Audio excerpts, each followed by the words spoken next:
Hello guys, welcome back to Techno Hack. This is Parikshit here, back again with the new video, and in continuation of our web application vulnerability series, we know that we are going to look into the XXE vulnerability.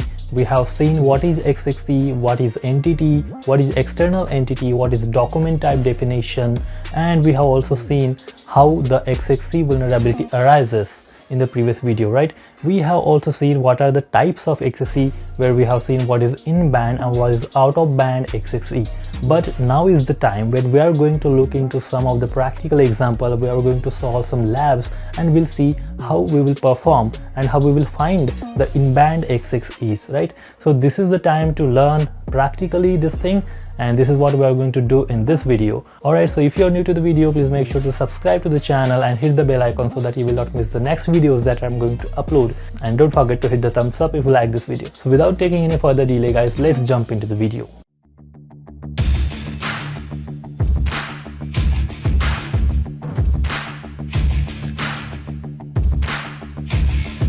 Alright guys, so we have seen in the previous video what is in band and out of band, and in this video we are going to see how you can find the in band or let's say in band XXE, and we are going to also see how you can perform the XXE attack on a particular web server if it is using the XML data for transferring and storing and HTML like kind of data. Alright, so let's jump into the practical session and we'll see how you can find the in-band XXE. So here we are into our PortSpeeder labs. So we'll first see how we are going to exploit the XXE using your external entity to retrieve the file. So I'm sure that you still remember how we have seen like what external entities are there, like a system, and how we are going to point it out or referring it to any system, external internal websites or internal site or internal path like a passwd, etc passwd, right? So and how we will get it. So this is what we are going to see in this lab. Let's see what this lab says. So this lab says that it has a checkstop feature that parse the XML input and return any unexpected value in response, right? And to solve the lab, we have to inject an XML entity or external entity to retrieve the content of etc passwd file, right? So let's open it and we'll see this lab now, and I will first add it to my scope. So I have added that to the scope now, and we'll see. First let me just clear this. So that's all. I will just refresh it and we can see now that we have a request, but we can see that it is saying clearly that it has a checkstop feature that passes the XML input. So we have to go to this particular detail and we have to check where is the checkstop function. So there it is, and we have to just click on it. Once you click on it, we can now see that these are the results that it is displaying, and now we'll see this request, which is this one, and we can see that right here it is using the XML for storing and transferring this data. So I will just send this to the repeater.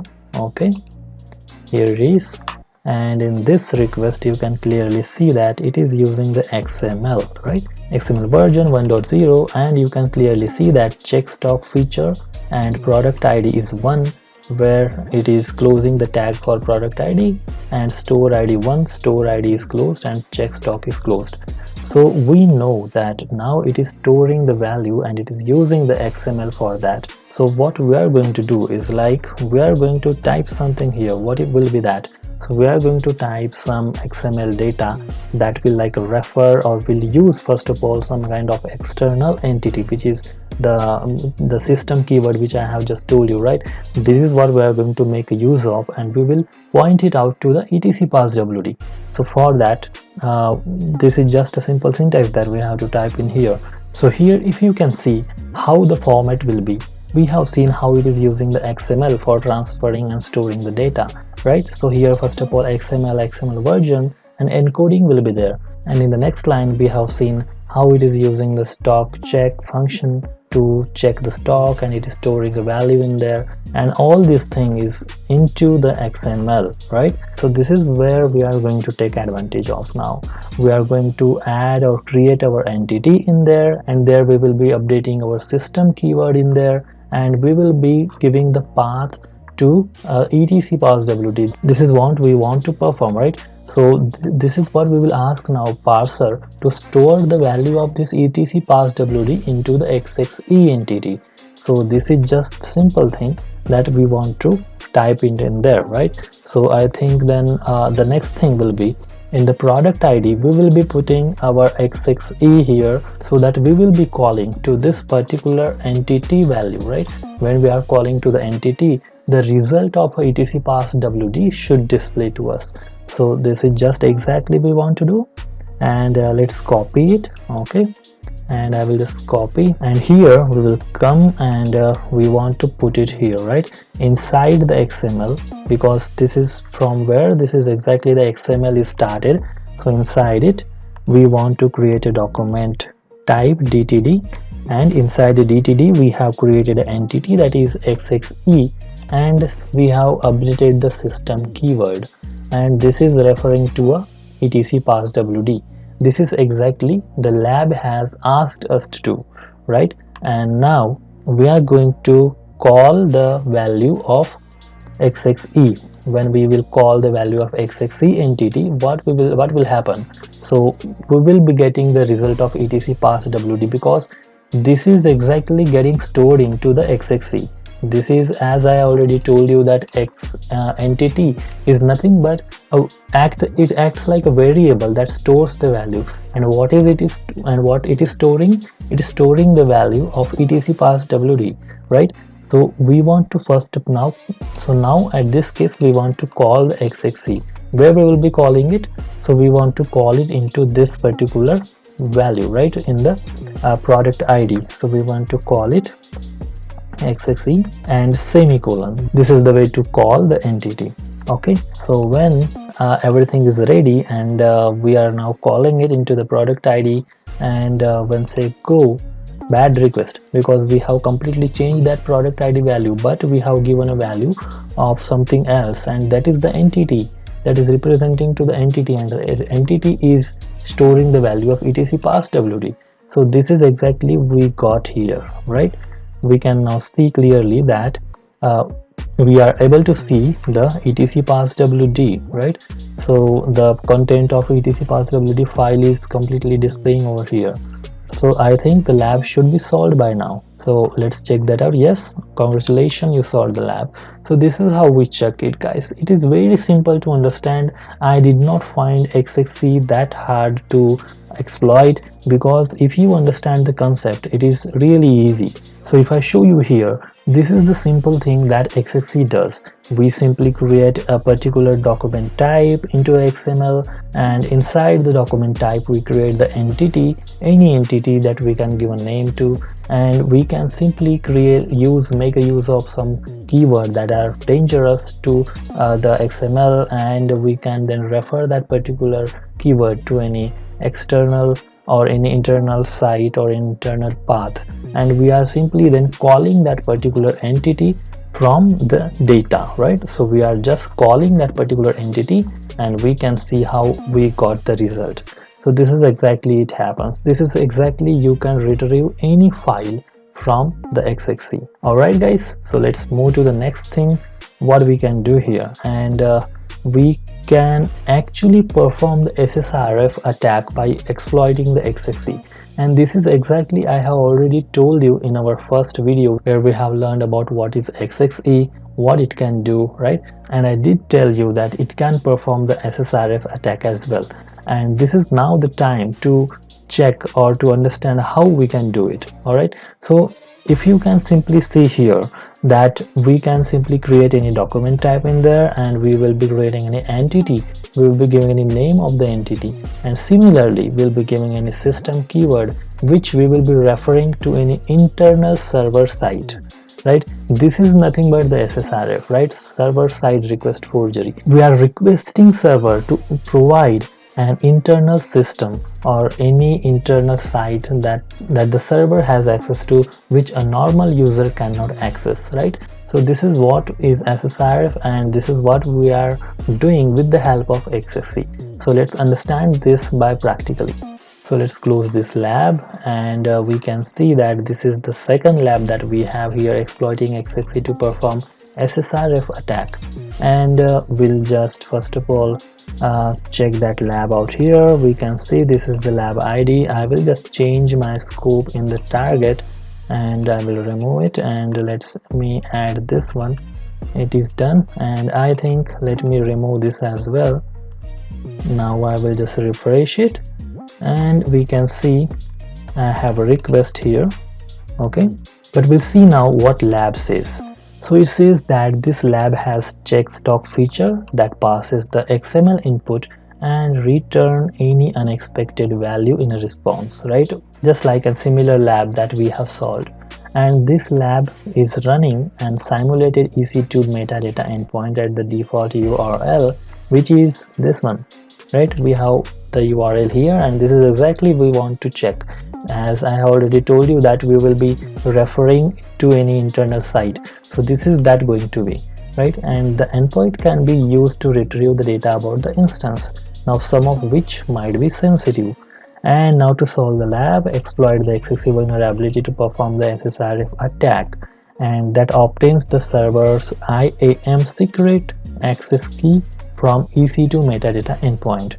So let's access the lab. So this is the lab ID. I will just put it into the scope. Okay, remove it, add it and paste it. Okay, and in here now I'm having this lab, so I'm just going to view detail, and we have to click on this check stock function similarly. So we can now see we have a like result here, and we'll go back to burp, and we have this post request which is a check stock. I will just send it to repeater, and in here the same thing we have to do, right? Just the difference will be we want to update the reference for the system is the internal site that is given here. So let me just copy that out first of all, which is this one. All right, and I will just minimize it and let me just put it here. Okay, and instead of the internal secret website or any example here, what I'm going to do is the IP that we have for our lab, right? And that is the one exactly we want to check. Okay, and I'm going to put it into this field, and let's now access it. Okay, everything else is similar because we have created a document type which is anything, and we have created an entity. We have given a system keyword which is referring to this particular URL, and yes, this is the thing that we want to update, and that is ampersand XXE and semicolon.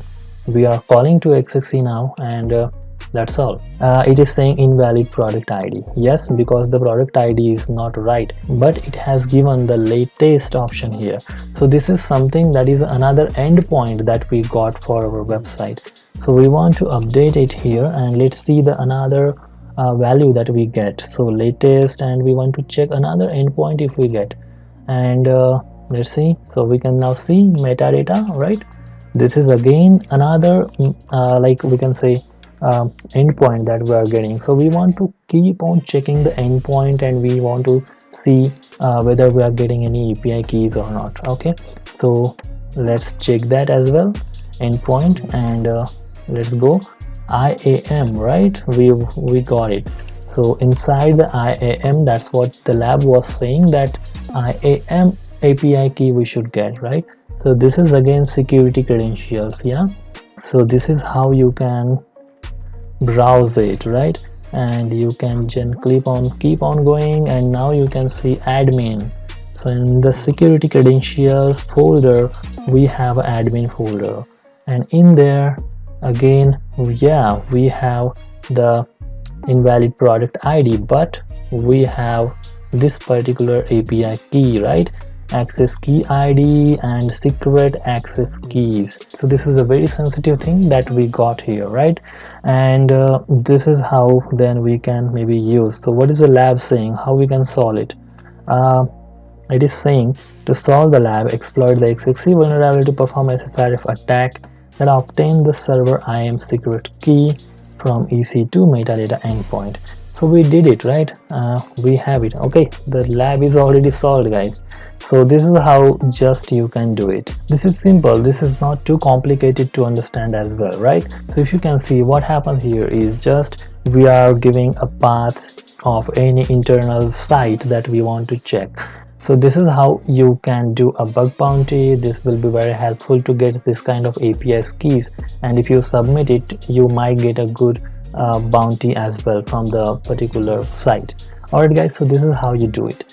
Alright guys, so for this video we will just stop it here. We have seen how we are exploiting the in-band XXE, how to find it and how to exploit it is what we have seen now. And in the next video we will see now how we will find and exploit the blind XXE.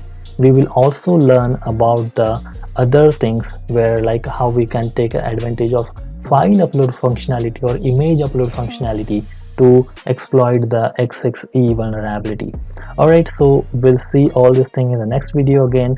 And if you like this video and if you understand this concept easily, so please hit the thumbs up and make sure to subscribe and hit the bell icon. So I will meet you in the next video guys. Till then, have a great day and bye bye.